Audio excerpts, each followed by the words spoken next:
What does glass delusion have to do with malignant narcissism? Come to think of it, what is glass delusion? The first person to suffer from this delusion was King Charles VI of France, 1368 to 1422.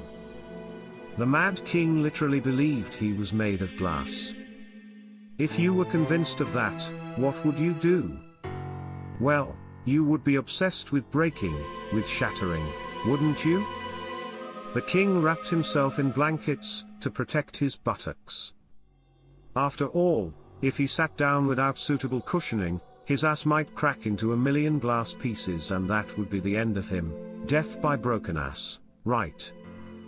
The king had iron rods sewn into his clothes to try to shore him up, to strengthen his structure. He was terrifying of shattering into shards of glass if he came into contact with another person. He did not permit his advisors to come near. Glass delusion is a rare psychiatric condition.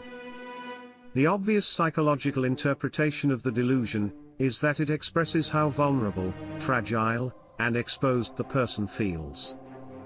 He's always on the edge, always ready to break. Equally, he is very precious, very valuable, and needs to be painstakingly protected. In the present time, a patient with this condition pointed to a window in the consulting room and asked his psychiatrist what he could see. The psychiatrist mentioned various things that he saw outside the window. The patient said, "Ah, you've missed the glass in the window. You didn't see it? But it is there." After a moment, he said, "That's me. I'm there, and I'm not there. Like the glass in the window." Here, the delusion was about the property of glass of transparency rather than breakability. What's the connection of all of this to malignant narcissism? A malignant narcissist is someone whose real self is shattered in infancy. They are unable to cope in the world as a real person with a real self. So, what do? They shore themselves up, like Charles VI with his iron rods.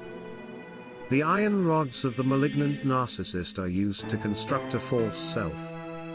This believes itself unbreakable, unshatterable, invulnerable, perfect, godlike. These narcissists believe themselves supremely precious.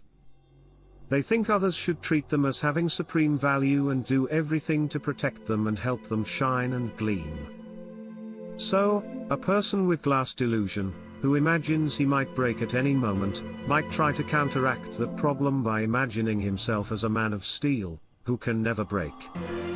Malignant narcissists are compulsive attention seekers. You see these people all over YouTube, trying to get people to admire and worship them. Almost everyone on YouTube is a full-fledged pathological narcissist. These people are terrified of being invisible, like glass, and, to counter that, they want to be as visible as possible, visible to the whole world. They cultivate an extreme image in order to secure maximum attention and narcissistic supply. Pathological narcissism is just a different way of expressing glass delusion. It's about people who are sure they will break if they ever show their true self, so they always present a mask, a false self. It's about people who are sure they would be invisible if they did not do everything to be as visible as possible. It's about people who imagine themselves of the highest value, requiring the highest protection and adoration. There are all sorts of delusions and pathologies and personality disorders that are all basically an expression of the same phenomenon, that some people are terrified of being easily broken by reality, or becoming invisible, or having no value. Their mental disorder is their reaction to that fear. So, watch out for glass kings, for people who accept no criticism, who are compulsive attention seekers. Know anyone like that? Run.